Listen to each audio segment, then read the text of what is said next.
Hola, clase 13 de símbolos sagrados. Es la primera clase de la segunda etapa del curso, así que estamos en la mitad. Vamos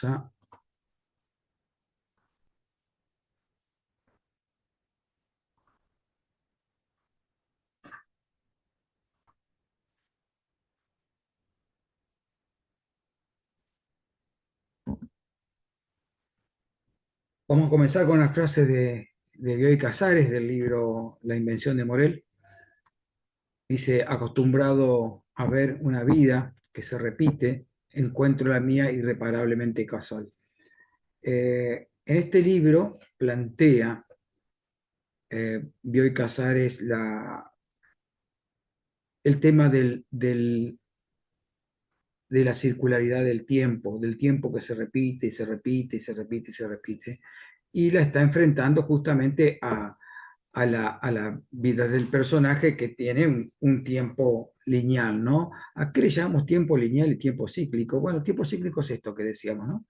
Algo que se renueva. En la clase anterior estuvimos hablando sobre el tema del diluvio, justamente encaja muy bien este tema a continuación del otro, justamente porque el diluvio se plantea como el final de una etapa, pero no es el fin del mundo el diluvio, como sí lo podría ser en algún otro aspecto, eh, tal vez en la idea apocalíptica y demás, sino que corresponde a un final de una etapa y un nuevo comienzo, un momento en que irrumpe el caos en forma de agua, en el caso del diluvio, el diluvio judío, ordenado por el mismo Yahvé.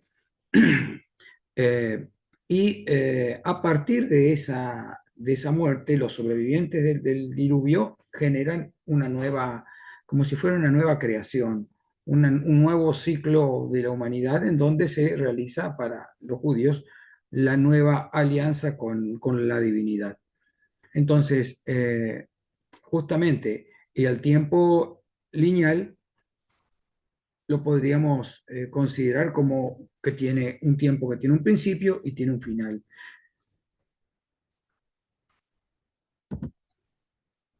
Esta pantalla ya la habíamos visto en otra oportunidad, ¿no? Pero conviene que la volvamos a ver, porque es la concepción de Elíade, ¿no? Eh, es que tengo un problema con la pantalla,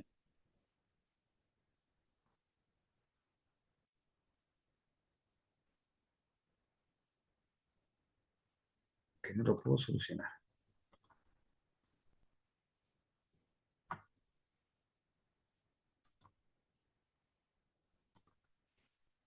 Bueno, sigo nomás. Entonces, esta idea de Elíade que hablaba de los arquetipos. Recordemos que Elíade habla de los arquetipos desde el punto de vista de la historia de las religiones. Él está hablando de los arquetipos que tienen que ver con la sacralidad, con la sacralización de ciertos elementos o de la naturaleza toda, ¿no?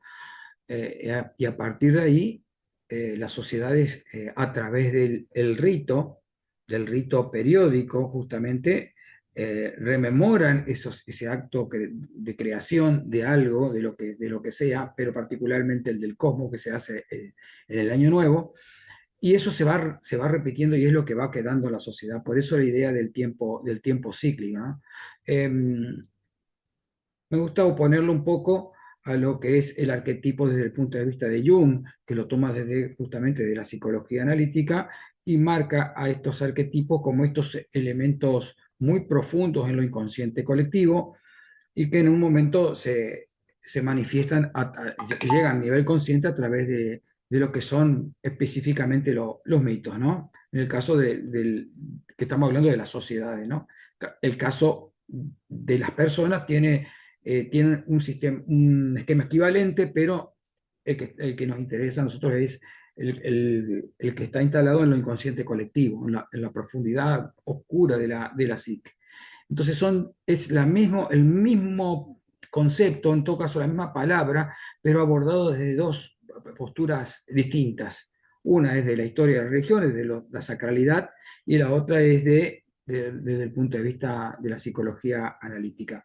Entonces, el pasaje del caos, de un estado caótico al cosmos, un estado ordenado, significa justamente de una modalidad a otra. El que pone nombres es el cosmos, porque el cosmos le nombra al orden anterior como el caos, ¿no? Y como algo que continuamente está amenazando con volver.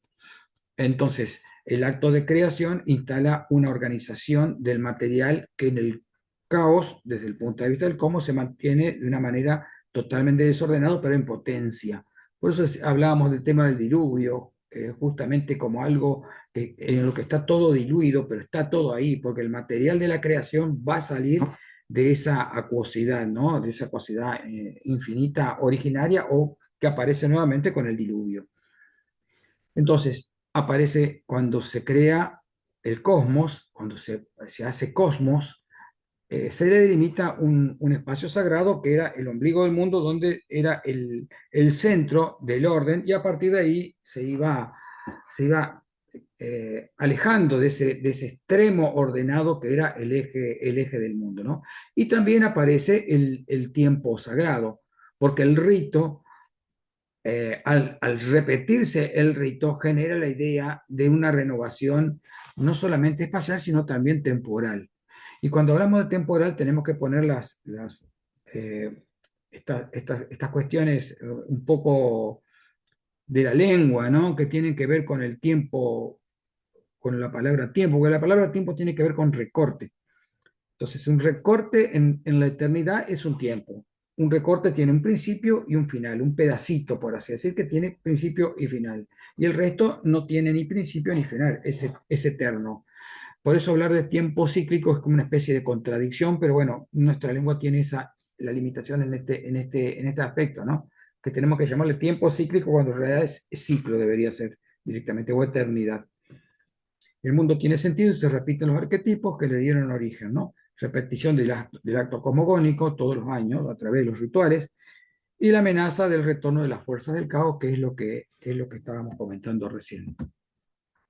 Entonces, justamente el pasaje del tiempo cíclico al tiempo lineal, ¿no?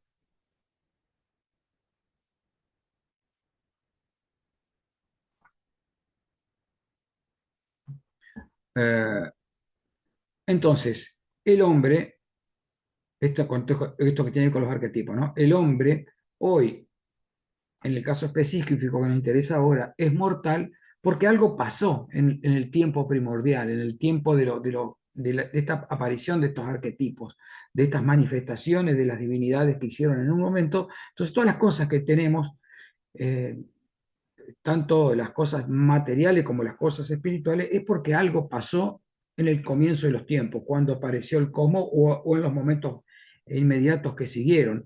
En el caso del hombre, el hombre es mortal, el tiempo del hombre es lineal porque algo pasó. En el caso más que tenemos más presente es de,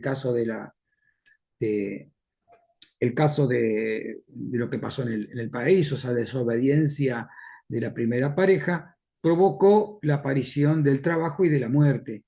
Entonces, eso sería un arquetipo, de alguna manera, algo que sucedió y que hoy tenemos las consecuencias, el resultado de ese proceso.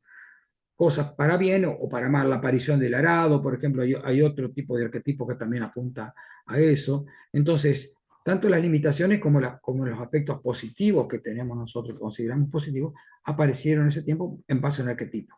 Entonces, esta oposición entre tiempo cíclico y tiempo lineal, ¿no? El tiempo cíclico de los ritos, de los mitos, pero el tiempo lineal del hombre, lo que genera una gran angustia. El hombre nace y en un momento va a morir, pero el hombre no quiere morir, el hombre siente angustia por la muerte. Entonces, hace todo un esfuerzo por pensar que su vida se puede llegar a renovar en algún momento. Y de ahí vienen las expectativas de la vida después de la muerte, que muchas religiones abordan, otras no tanto. No es universal esto. Sí, que de alguna manera algo queda, pero no queda en muchas religiones no queda en buenos términos o directamente no se ocupan demasiado de lo que pasa después de la muerte. Se ocupan más por lo vivencial del ser humano, ¿no? Pero otras sí, como el caso de la religión egipcia antigua, particularmente hay mucha dedicación, mucha expectativa de lo que va a resultar después de la muerte. De ahí viene los procesos funerarios y demás que tiene el antiguo Egipto. Eliade argumenta que esta hostilidad de la historia es una forma de no dejar que el tiempo profano destruya la existencia, manteniendo conexión con lo sagrado. Entonces se dice que el hombre antiguo tenía hostilidad hacia la historia. La historia en términos de linealidad, justamente. La historia tiene por así decir, las narraciones históricas tienen un principio y un final. Historia se le llama, en estos términos, se está haciendo referencia al tiempo lineal. Entonces el hombre antiguo tiene hostilidad hacia ese tiempo lineal porque pretende, como la naturaleza, por ejemplo, renovarse, o como el universo, renovarse a través de los ritos todos los años.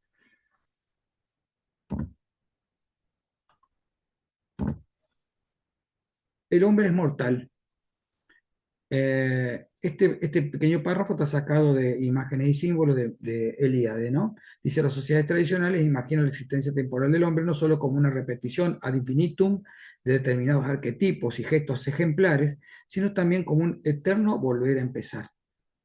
Eh, la ciclicidad de los ritos que recrean los mitos permite concebir la idea de un eterno retorno, luego de momentos apremiantes cuyo exponente más dramático es la muerte. Entonces, la conciencia del hombre que le permite saber que va a morir es lo que genera este tipo de cosas, ¿no? Este tipo es fuente de los mitos, de las reflexiones, de las angustias y de los ritos para renovar el mundo con la esperanza de que su vida pueda ser renovada. Esto estoy mostrando acá una imagen de unas culturas muy, muy antiguas, más de 6.000 años de antigüedad tiene esto. Es un enterramiento en España, eh, en donde se ve una pareja, dos personas que están prácticamente abrazadas y que tienen este tinte rojo que es ocre. El uso del ocre justamente marca la existencia de no un enterramiento, entre comillas, no normal diríamos, sino muy primitivo, sino que ya con la idea de la muerte, o la expectativa de que la muerte no es el final del camino, porque esto rojo de alguna forma estaría manifestando simbólicamente a través del color, eh, la existencia de la sangre como elemento vital posiblemente, ¿no? El uso del ocre en los enterramientos es muy común en una época. El hecho de que la sangre es roja, de que sin sangre la persona no puede vivir, cuando se desangra una persona se le está sacando ese elemento, y es como una idea de eh, a los muertos poder brindarle la posibilidad de otra vida por medio del simbolismo del color. Y esto marca un avance de la abstracción de los pueblos, ¿no? de las sociedades primitivas. Es un avance muy importante porque empiezan a tener el campo simbólico la importancia que va a tener después. No es un simple enterramiento para no contaminar el ambiente, por así decirlo, para no caer en este tipo de cosas, sino que eh, tiene todo un sentido. La expectativa de que estas personas puedan eventualmente tener otra vida. Esta es una foto que saqué hace poco tiempo en Roma y está en las termas de Diocleciano, que es un lugar muy accesible porque está prácticamente enfrente de, de Roma Termini, donde van todos los colectivos y los trenes de Roma, ¿no? Entonces es muy fácil de llegar. Pertenecía creo que a un convento cerca de la Vía Apia, ¿no? Ya en una zona bastante alejada ya de este lugar que estoy diciendo, y fue traído hasta acá y fue puesto en una pared. Y como se puede ver, es un esqueleto tirado sobre una especie de cama, de un lecho, y tiene la frase gnosis autón. Esto gnosis autón es una palabra, son dos palabras griegas, ¿no? Gnosis la tenemos vista, ¿no? Porque gnosis es conocimiento, ¿no? Y Sautón, Sautón tiene que ver con esta palabra auto, ¿no es cierto? Que en griego significa por sí mismo, propio y demás, ¿no? Como automático, autómata, este tipo de cosas así. Nosotros las tenemos, a las dos palabras las tenemos incorporadas, de alguna forma, ¿no? Pero tenemos tienen cierta transparencia para nosotros, lo que significa que conócete a ti mismo. O sea, está diciendo que te conozcas, ¿no? Y esta es una frase muy, muy difundida, inclusive en la actualidad muchas veces se ocupa, porque estaba, según Pausanias, estaba en el oráculo de Delfos, en el templo de Apolo, el oráculo de Delfos, ¿no?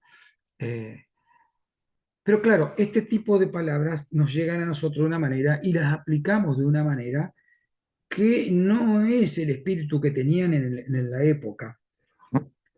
Porque conócete a ti mismo podemos hablar de una profundidad, es bueno conocerse desde el punto de vista de la psicología, es bueno conocerse porque así podemos tener unas acciones buenas y ver nuestras dificultades y aprender nuestros errores. Podemos decir muchas cosas de esta frase, pero la idea de la antigüedad es conócete como mortal. De ahí que muchas frases de estas estén vinculadas con calaveras, esqueletos y cosas así que manifiestan abiertamente la muerte, ¿no? Símbolos directos de la muerte en presencia, ¿no?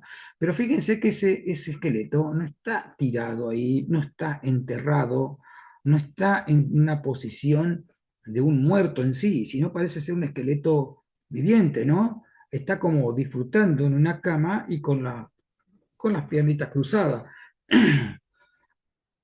Entonces, esta frase apuntaba a esto: conócete a ti mismo porque reconócete como mortal. Te vas a morir. Y como te vas a morir, no escapamos de la muerte, hay que vivir la vida. Y esto es lo que llamamos, o lo que popularmente se llama carpe diem, vive la vida. Eso es lo que está tratando de mostrar este mosaico, ¿no? Que estaba en un convento, pero pertenecía a una antigua tumba romana. Ahí había un cementerio romano. Después les construyeron por esta cuestión de la cooptación de los espacios sacralizados y demás, eh, por un lugar cristiano, y es de donde se pudo preservar, ¿no? En el libro 2 de Heródoto, el llamado Euterpe, eh, aparece esta frase, ¿no? En los festines que celebraban los egipcios ricos, cuando terminan de comer, un hombre hace circular por la estancia un féretro y un cadáver de madera pintado y tallado de una imitación perfecta que en total mide aproximadamente unos 2 codos, y al tiempo que lo muestra a cada uno de los comensales dice: míralo y luego bebe y diviértete, pues cuando mueras serás como él. Entonces, eh, lo que nos está mostrando acá es que una cultura como la cultura antigua egipcia, tan vinculada con la muerte, y esa visión de la muerte que tenían como un lugar feliz, de posibilidades, no un lugar de castigos plenamente. Sí, si bien había un castigo, estaba la famosa psicostasis, el pesaje de las almas, el juicio de Osiris, todo este tipo de cosas en que se castigaba a una persona, pero si uno había cumplido, había sido correcto, podía tener una vida después de la muerte feliz, haciendo lo que hacía, pero en excelentes condiciones, sin sufrimiento. A pesar de tener esta fuerza, esta imagen de la vida en el más allá, la pena por la muerte, la angustia por ser un ser mortal, seguía existiendo. O sea, la idea de que el cristiano cuando muere se reencuentra con sus antepasados muertos, con sus familiares y demás, y que va al paraíso a disfrutar con todo lo que la religión cristiana ofrece como vida en el más allá. A pesar de todo eso, la angustia sigue, porque siempre que sabemos que nos vamos a morir, como lo sabemos, pero vamos a suponer que cada vez que nos ponemos a pensar en esto, se nos viene una angustia, o cuando se muere un ser cercano, una persona que conocemos, nos angustia porque no vamos a morir, a pesar de que La religión nos garantiza que vamos a tener una vida después de la muerte, ¿no? Le pasaba a los egipcios que tenían estas cosas muy fuertes, estas ideas eran muy fuertes, y a pesar de todo, había una angustia por dejar este mundo. Entonces se paseaban con este pequeño féretro, este pequeño sarcófago con el muerto para mostrar que eso era el destino y que había que aprovechar la vida, ¿no? Había que aprovechar y disfrutar. Está hablando de un banquete. Justamente Heródoto en este libro cuenta estas historias cotidianas de observaciones del antiguo Egipto. Es uno de los que muestran la cultura egipcia al mundo griego, ¿no? Y acá sí está el auténtico Carpe Diem, conocido como Carpe Diem, ¿no? Pues justamente Carpe Diem es una palabra, una pequeña frase latina. Es de ahí que saca el nombre. Y se popularizó mucho en un momento por la película esta, La Sociedad de los Poetas Muertos, seguramente. Y justamente esa película apuntaba a eso, vive la vida, ¿no? Pero en realidad todo Carpe Diem oculta un aspecto negativo. Este vive la vida es porque lo que viene no nos va a gustar de alguna forma. Entonces hay que vivir la vida porque lo que viene es feo. O sea, no hay forma de sacarle al ser humano, por más allá que exista la promesa, la vida del más allá, la idea de lo bueno está acá y lo malo es posible que esté en la otra vida, ¿no?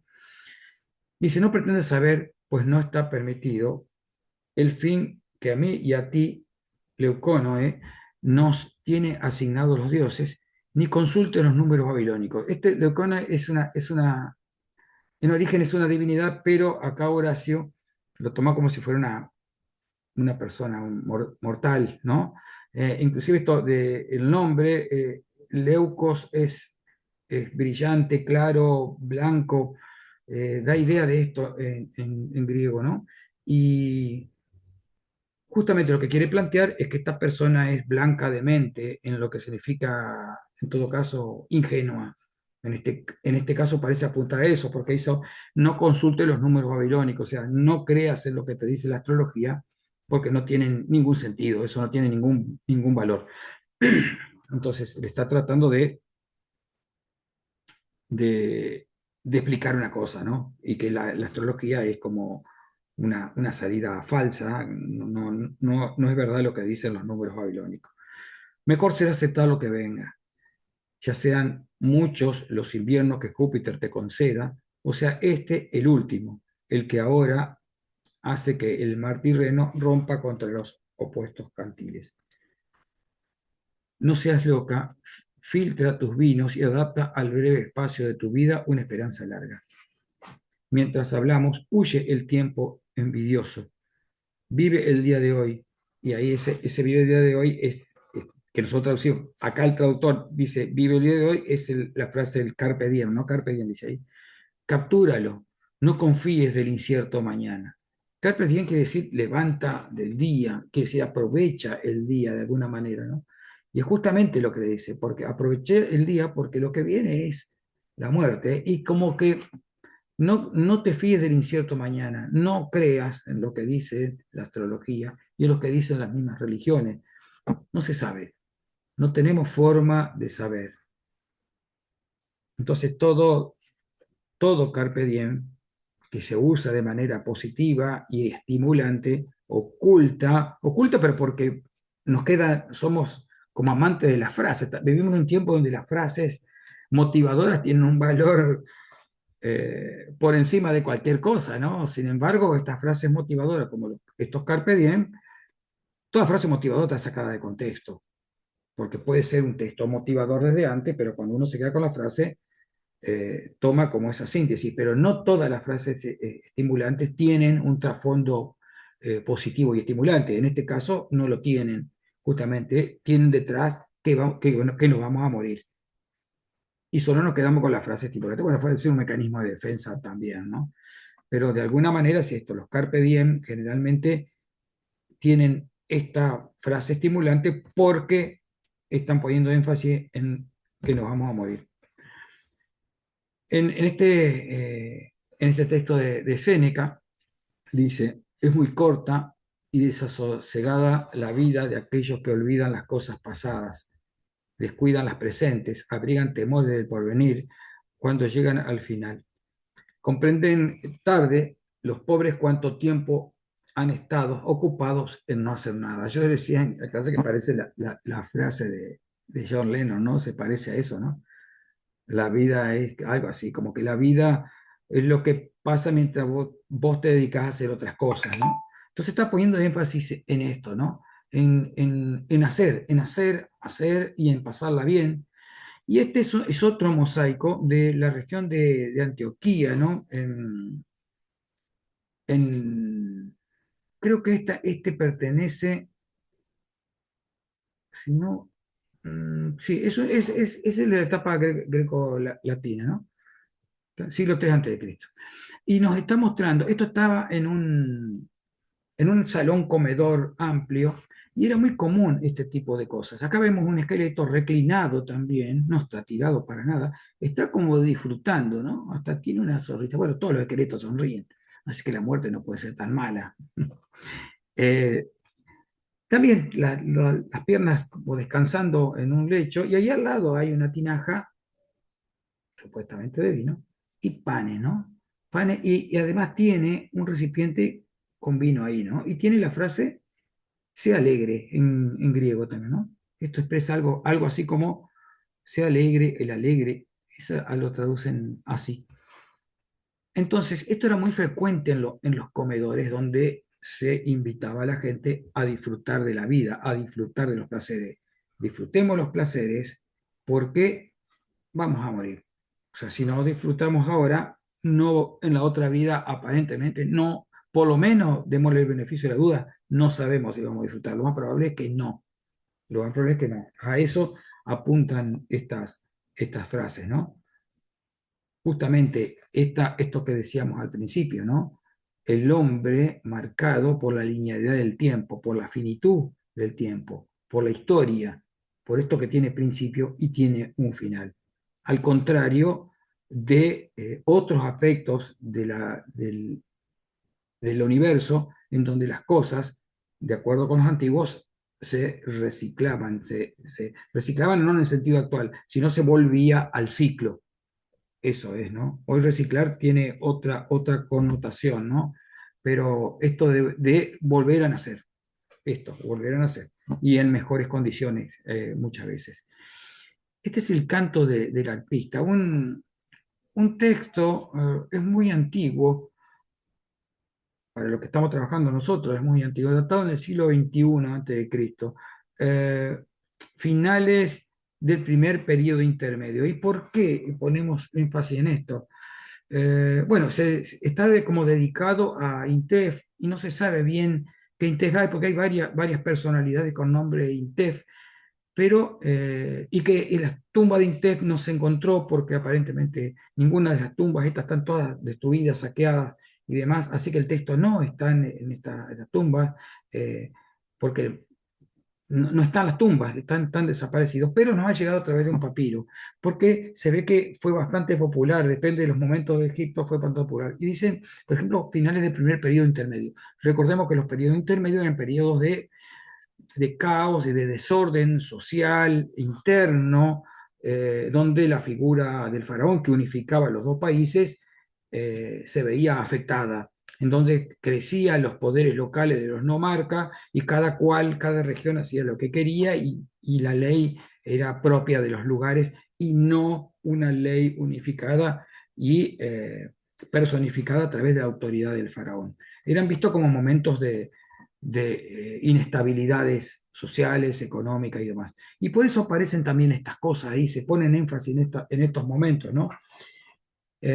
Dice, generaciones perecen, desaparecen, otras permanecen en su lugar desde el tiempo de los ancestros. Los reyes que una vez existieron descansan en sus pirámides. Los nobles y los glorificados están enterrados en sus tumbas. Aquellos que construyeron edificios cuyos lugares ya no existen, ¿qué ha sido de ellos? ¿Qué ha sido de sus lugares? Los muros se han derrumbado, sus lugares ya no están, como si nunca hubieran existido. Entonces se está planteando Estas cosas, esta gente que vivía contenta y que edificaba porque era feliz y tenía un buen pasar económico, todos esos lugares que construyeron, las pirámides por supuesto que estaban todavía, ¿no? Pero hay ciertas cosas muchas que se derrumbaron y que se olvidaron. ¿Y dónde están estas personas olvidadas? Olvidadas las personas y olvidadas también sus actos porque las construcciones ya no existen más. Entonces es como es un replanteo. Eh, para cierta historiografía tradicional, que no le gusta hablar de filosofías en Egipto, sino que la filosofía es griega, esto es una filosofía, es un planteamiento especulativo, pero no era lo habitual por ahí en el marco de Egipto, pero sí hay pensamiento especulativo y textos que arriman algo de filosofía en Egipto también. El hecho del arpista, ¿por qué el arpista? Y porque el arpista amenizaba los banquetes. Y había banquetes, pero también había banquetes en el otro mundo, cuando la persona moría, de la misma tumba dan cuenta, vamos a ver una imagen eh, en donde están los muertos en otra vida, también disfrutando de la vida con música y un artista ahí, ¿no? Acá está, esta es, ¿no? Eh, en la tumba de Nercao, ¿no? De este capataz real. También está el matrimonio de la tumba y un arpista. Eh, Dice, nadie viene de allí a contarnos su condición. Sigue el texto que estábamos viendo, ¿no? A relatar sus necesidades, a calmar nuestros corazones, hasta que lleguemos a ese lugar donde han ido. Alégrate, corazón, el olvido es saludable para ti. Sigue tu corazón mientras vivas. Ponte mirra en la cabeza, vístete de lino fino, perfumado, con verdaderas maravillas que son parte de la ofrenda divina. Aumenta tu felicidad para que tu corazón no se hunda. Después lo vamos a ver un poquito mejor al tema este del perfume y todas estas cosas, ¿no? Eh, pero lo que dice justamente es que nadie viene del otro mundo para contarnos en realidad qué cosa es, ¿no? Y estamos hablando de Egipto, que tenía una concepción muy fuerte con respecto a la vida después de la muerte. Sin embargo, la angustia por la muerte está presente en estos textos y está marcando justamente que disfrutemos de la vida. Sigue tu corazón y tu felicidad. Cumple tu destino en la tierra. No te aflijas hasta que llegue el día del lamento. Pero los afligidos no oyen su lamento. Su llanto no salva a nadie de la tumba. Reflexiona sobre ello. Ten un día feliz, no te canses de ello. Mira, nadie se lleva sus posesiones consigo. Mira, nadie que se ha ido regresa. Bueno, esto es la síntesis que pudimos hacer del canto del arpista. Y acá tenemos justamente una imagen que es muy elocuente, ¿no? Porque los arpistas se hacían generalmente calvos, se hacían hombres barrigudos, había mujeres también, pero en general es un tipo, una convención artística, ¿no? Tiene que ver con la sacralidad directamente, pero sí una convención. Y se los consideraba ciegos. Y en este se nota bien, porque no tiene el característico ojo egipcio, sino que tiene un ojo como cerrado, ¿sí, no? Y hay otras imágenes que también. Algunas no, pero hay muchas así. Y se cree que justamente eran ciegos porque de alguna forma no podían ver lo que estaba pasando mientras ellos tocaban en una especie de banquete, porque podían estar pasando cosas que no era conveniente que se supieran. Y de ahí siguió como una tradición de representar a estos arpistas, a estos que amenizaban estos momentos de placer como ciegos. No es un dogma, pero sí es como una especie de convención artística, ¿no? Dice, toda transformación exige como condición previa el fin de un mundo, el colapso de una antigua filosofía de vida, ¿no? Esto es otro extractado de un texto de Jung, de El hombre y su símbolo. Y acá vemos una imagen de un sarcófago paleocristiano, eh, en donde se ve la escena, es más grande, yo recorté este pedacito nomás para ilustrar, Entonces se ve la escena del famoso Jonás y la ballena, ¿no? Justamente, Jonás es tragado por este monstruo, y cuando se lo traga, reflexiona sobre la orden que le dio Yahvé y que él no cumplió, y que Yahvé ordenó la muerte de Jonás de alguna manera, y la resurrección de Jonás cuando este monstruo lo vuelve a alargar. Entonces, cuando lo vuelve a alargar, es una nueva persona reflexiva que aprendió la lección y es obediente a la divinidad y hace lo que Yahvé dice, ¿no? Entonces, como que toda transformación, desde el punto de vista de la psicología analítica, exige como condición previa el fin de un mundo. Desde el punto de vista de Jung y desde el punto de vista personal, podríamos decir, hay que capitalizar la desgracia.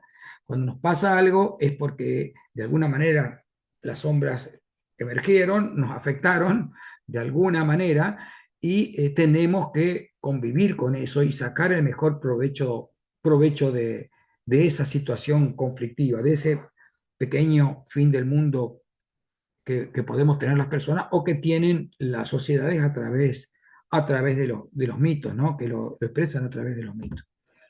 El diluvio como limpieza cósmica, ¿no? Eso también lo vimos en la clase pasada, ¿no? El agua, el diluvio, quiere decir, derivaba de una palabra que significaba lavar o diluir, ¿no? El agua del lavado tiene una función de consagrar la vida, la pureza moral, el orden social frente al caos de la naturaleza salvaje. Lo limpio frente a lo sucio, que significa el salvajismo, la vida en la naturaleza, ¿no? Por eso decíamos, ¿no? Eh, esta civilización y barbarie, esta oposición, ¿no? Entre una cosa y otra. Bueno, uno de los elementos más importantes en esto es la limpieza, el buen vestir. Por eso también los textos egipcios hablan de que tenían que perfumarse la cabeza, ¿no? Justamente con esto, que no recuerdo el nombre, pero esto, receptáculo del ungüento, que tenían aceites aromáticos y demás que ponían los egipcios, que aparecían en una que pasamos estaba. Después en otro momento lo vamos a ver con más detenimiento. Pero esa diferencia, ¿no? Entre lo que está limpio o después de un baño es como un diluvio personal, y el agua hace que resucitemos, ¿no? Eh, el mismo concepto que tiene el bautismo. El bautismo también, el agua cubre a la persona como si fuera el diluvio, y de ahí brota una nueva persona limpia, limpia moralmente, porque todo esto tiene un sentido totalmente simbólico, ¿no? Aseo personal, ropas limpias, símbolo fundamental de la civilización, transformación de la identidad y purificación ritual. La limpieza marca las transiciones existenciales más importantes de los personajes mitológicos, por ejemplo, la transición de lo salvaje a lo divinizado. Esto es un texto de Eclesiastés, que es un libro de la Biblia, ¿no? eh, Aproximadamente del siglo III o II antes de Cristo, más o menos contemporáneo del Génesis, que va del capítulo 1 eh, sí, al 11, si mal no recuerdo. Si mal no recuerdo, ahí empieza la historia de Abraham. Eh, a los primeros capítulos del Génesis, seguro. Más o menos es de esa época, ¿no? Eh, Y dice, anda y come tu pan con gozo y bebe tu vino con alegre corazón, porque tus obras ya son agradables a Dios. En todo tiempo sean blancos tus vestidos y nunca falte ungüento sobre tu cabeza.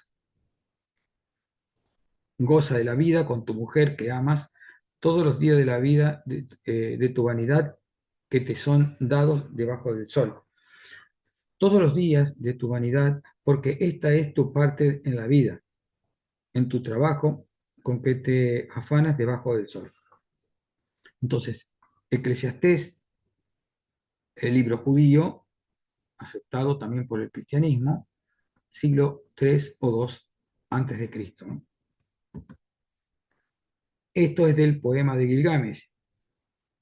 Recordemos un poquito lo que decía el Eclesiastés, más que nada las palabras, más allá del efecto de la traducción, que la traducción en realidad es un nuevo texto, pero bueno, vamos a poner un paño de piedad sobre todo, cómo se nota que ha estado sacado de este texto, ¿no? Tiene elementos muy parecidos y ya por supuesto tenemos el antecedente del diluvio que está sacado del mismo texto, que es la epopeya de Gilgamesh. Si bien este párrafo es un párrafo aparte, pero viene también de la epopeya de Gilgamesh, particularmente de la epopeya de la versión paleo-babilónica, no de la ninivita. La ninivita no está, es más nueva, ¿no? Esta es más antigua. Y es del siglo XVIII antes de Cristo, ¿no? Estimativo. Entonces dice Gilgamesh, ¿hacia dónde corre? La vida que persigues no la encontrarás. Cuando los dioses crearon la humanidad, le impusieron la muerte. La vida la retuvieron en sus manos. La vida es la vida plena. El hombre no tiene vida, tiene muerte. El hombre muere, cuando nace el hombre empieza a morir.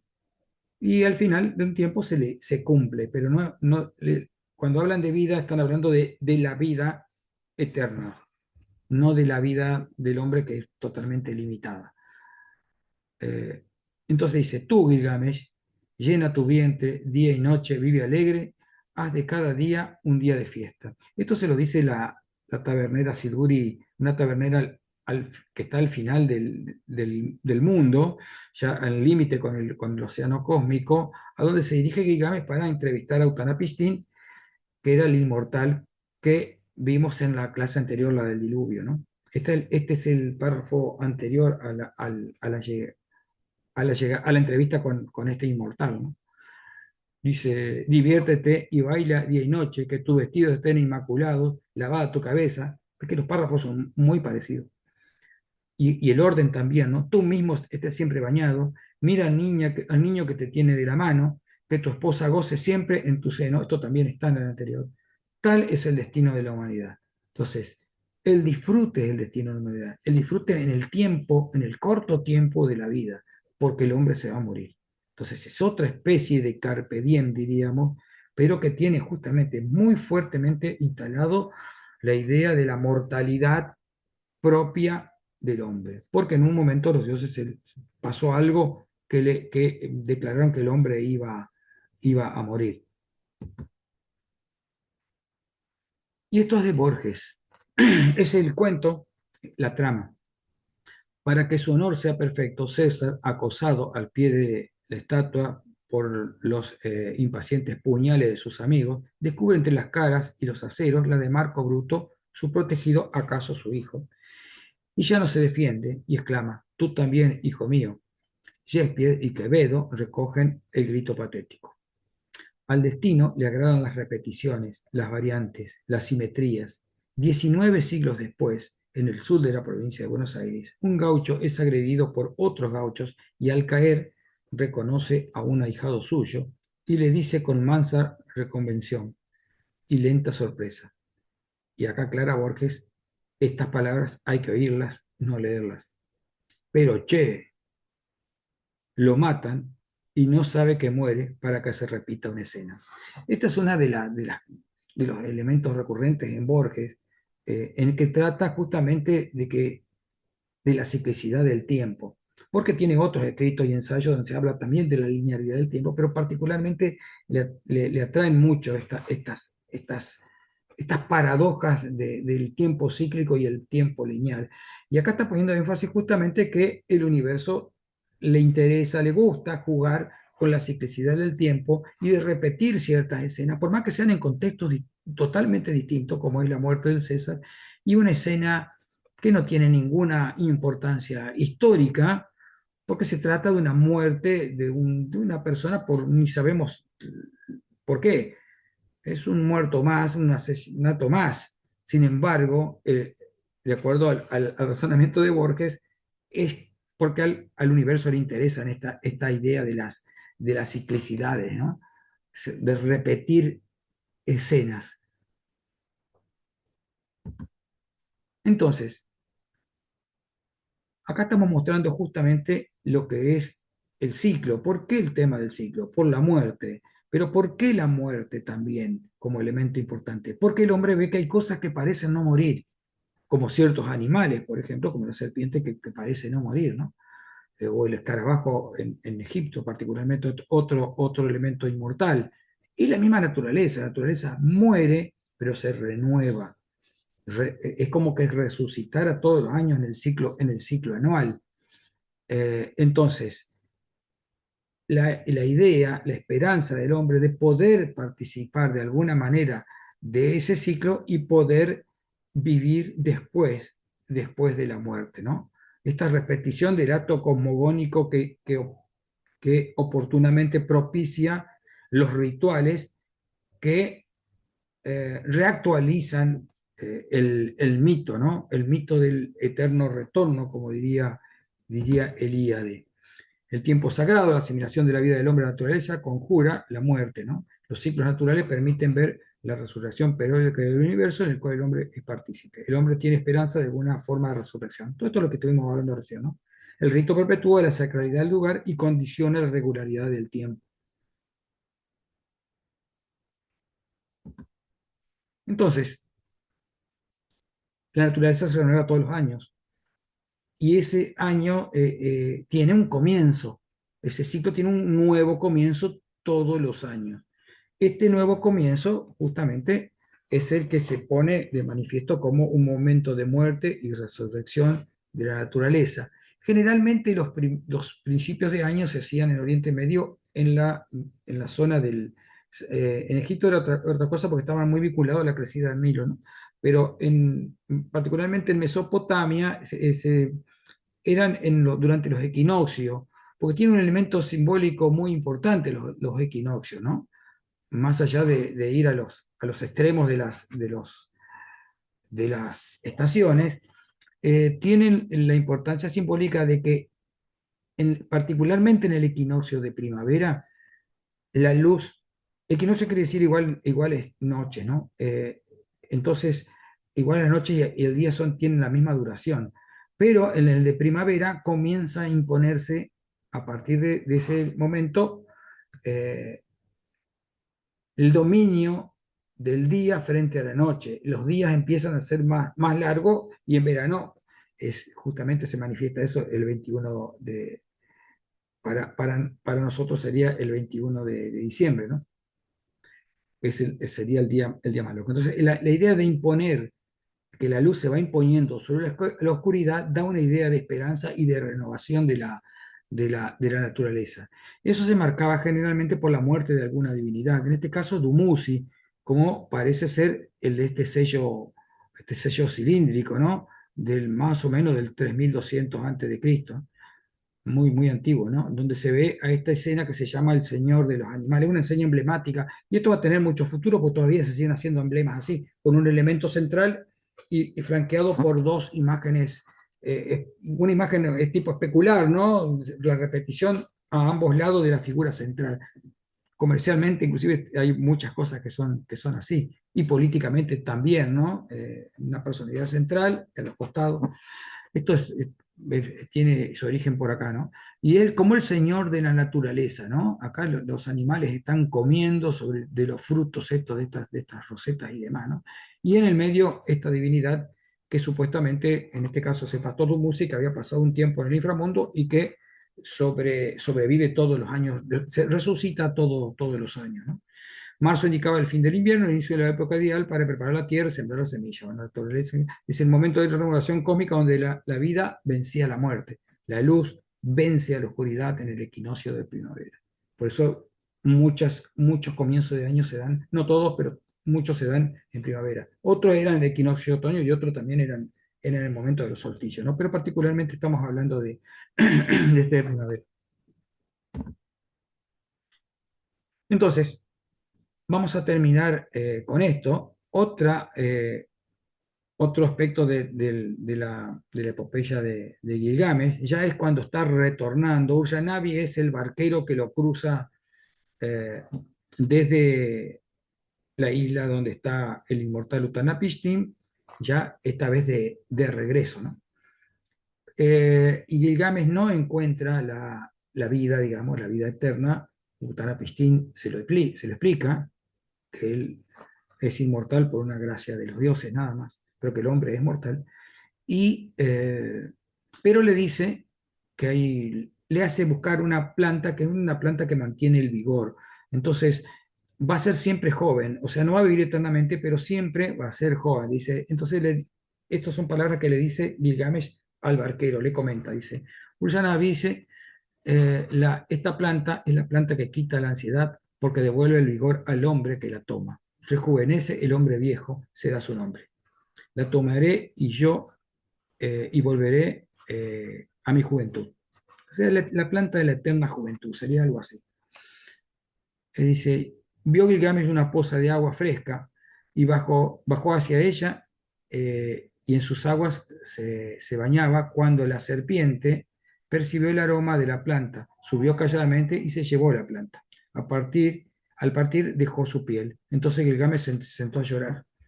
No encontré la felicidad para mí mismo, para el león de la tierra logré la felicidad. Entonces se bañó de nuevo, se baña, llevaba la planta, muy contento, se baña, deja la planta al costado, viene la serpiente y a veces se la lleva, de alguna manera se la come. Eh, entonces le vuelve la angustia, o sea que ni siquiera va a tener una vida de plena juventud, sino que lamentablemente se va a volver viejo y va a perder todo lo que la juventud significa como valor, ¿no? Eh, pero dice, justamente cuando está sacado de la traducción de Silva Castillo, ¿no? Un traductor eh, mexicano, y él puso la mayúscula, ¿no? A la serpiente. ¿Por qué? Porque la serpiente, él imaginó la serpiente primordial, no cualquier serpiente, la serpiente mitológica, la serpiente originaria, la serpiente de alguna manera con vínculo a la masa acuosa que vimos en la clase anterior, ¿no? Que mencionamos en la clase anterior. Entonces, esta serpiente es la verdadera inmortal. Se consideraba que las serpientes eran inmortales porque perdían la piel, y acá lo está mostrando, al partir dejó la piel, justamente, se renovó, comió la planta y revivió, volvió, murió y volvió a la vida. Entonces dice que Gilgamesh no logró para él ese tipo de proeza, pero sí la logró para el león de la tierra, que es la serpiente como animal tónico perteneciente a la tierra, ¿no? Justamente esto, ¿no? Entonces, eh, de alguna manera, este tipo de relatos mitológicos nos están mostrando que no tenemos escapatoria y que tenemos que asumir nuestra mortalidad. Y por eso tenemos que disfrutar la vida. Los Carpe Diem de alguna manera expresan eso, expresan algo estimulante, pero con un trasfondo negativo y pesimista. Tenemos que ser felices porque lo que viene no nos va a gustar. Bueno, hasta acá la clase de hoy. Espero que les haya gustado y que reflexionen mucho al respecto. Nos vemos en la próxima y muchas gracias.